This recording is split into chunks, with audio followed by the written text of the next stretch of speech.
Good morning student.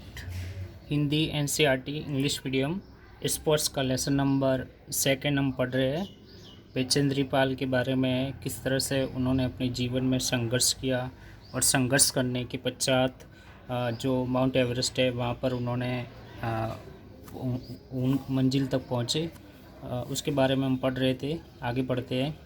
15 या 16 मई 1984 को बुद्ध पूर्णिमा के दिन लौहसे की बर्फीली सीधी ढलान पर लगाए गए सुंदर रंगीन नायलॉन के बने तंबू के कैंप 3 में थी। ये बचेंद्री पाल बता रही है कि 15 या 16 मई 1984 को जो बुद्ध पूर्णिमा होती है उस दिन वो लौहसे की जो बर्फीली और सीधी ढलान का मतलब होता है, जो आपने देखा होगा पहाड़ पर अपन चढ़ते हैं तो जो होता है ढलान उसको बोलते हैं। तो उस पर लौहसे की जो बर्फीली सीधी ढलान है वहाँ पर सुंदर रंगीन जो नायलॉन होता है, नायलॉन आप जानते हो कपड़ा होता है, जैसे कॉटन है, नायलॉन है, तो उसके जो तंबू बने होते हैं, तंबू आप समझते हो, उसमें कैंप 3 में थी। कौन थी? बचेंद्री पाल। कैंप में 10 और व्यक्ति थे। कैंप में कितने और व्यक्ति थे? 10 व्यक्ति थे। 10 + 1 11 थे। लोब्सांग तंसारिंग मेरे तंबू में थे। लोब्सांग और तंसारिंग जो मेरे तंबू में थे। एंडी शेरपा भी थे तथा और 8 अन्य शरीर से मजबूत और ऊंचाइयों में रहने वाले शेरपा दूसरे तंबुओं में थे। 8 अन्य शरीर मतलब बॉडी से हष्ट-पुष्ट और ऊंचाइयों को छूने वाले जो शेरपा थे वो दूसरे तंबुओं में थे।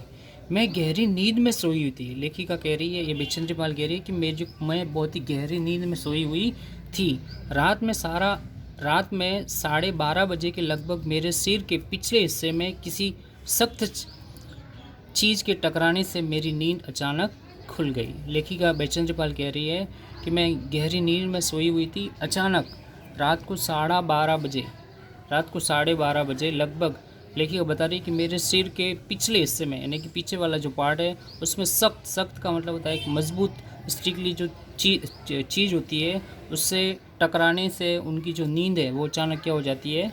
खुल जाती है। और साथ ही ज़ोरदार धमाका भी हुआ। और साथ में क्या होता है? एक ज़ोरदार धमाका भी होता है। तभी मुझे एहसास हुआ कि एक ठंडी बहुत भारी कोई चीज़ मेरे शरीर पर से मुझे कुचलती हुई चल रही है। तभी उनको महसूस होता है, ये फीलिंग होता है कि एकदम ठंडी और बहुत भारी चीज़ मेरे शरीर पर से मुझे कुचलती हुई, रेंगती हुई आगे चल रही है। मुझे सांस लेने में भी कठिनाई हो रही थी। लेखिका कह रही है कि मुझे सांस लेने में भी कठिनाई हो रही थी। यह क्या हो गया था? लेखिका बोल रही, ये क्या हो गया था? एक लंबा बर्फ़ का पिंड हमारे कैंप के ऊपर लौहसे ग्लेशियर से टूटकर नीचे आ गिरा था। जो उनके पास में जो आ रहा था वो एक बर्फ़ का लंबा पिंड टुकड़ा था जो कैंप के ऊपर लौहसे के ग्लेशियर से टूटकर नीचे आ गिरा था। उसका विशाल हिमपुंज बना हुआ था। विशाल का मतलब होता है बहुत बड़ा। उसका विशाल हिमपुंज बना हुआ था। हिमखंडों, बर्फ़ के टुकड़ों तथा जमी हुई बर्फ़ के इस विशालकाय पुंज से एक एक्सप्रेस रेलगाड़ी की तेज़ गति और भीषण गर्जना के साथ सीधी ढलान से नीचे आते हुए हमारे कैंप को तहस-नहस कर दिया। और जो हिमपुंज था वो हिमखंड, बर्फ़ के टुकड़ों में और जमी हुई बर्फ़ के इस विशालकाय बहुत बड़ा पुंज था। एक एक्सप्रेस जैसे रेलगाड़ी की तेज़ गति और भीषण गर्जना का मतलब होता है बहुत भयानक जो आवाज़ होती है, वो जैसे बिजली कड़कती है वैसी सीधी ढलान से नीचे आते हुए जो उनका जो कैंप था उसको क्या कर दिया? तहस नहस करना मतलब नष्ट कर देना। वास्तव में हर व्यक्ति को चोट लगी थी। रियली में देखा जाए तो वहाँ पर जितने व्यक्ति थे उन सबको चोट लगी थी। यह एक आश्चर्य था कि किसी की मृत्यु नहीं हुई, और यह एक सरप्राइज कह सकते हैं। यह आश्चर्य था कि वहाँ पर किसी की डेथ नहीं हुई।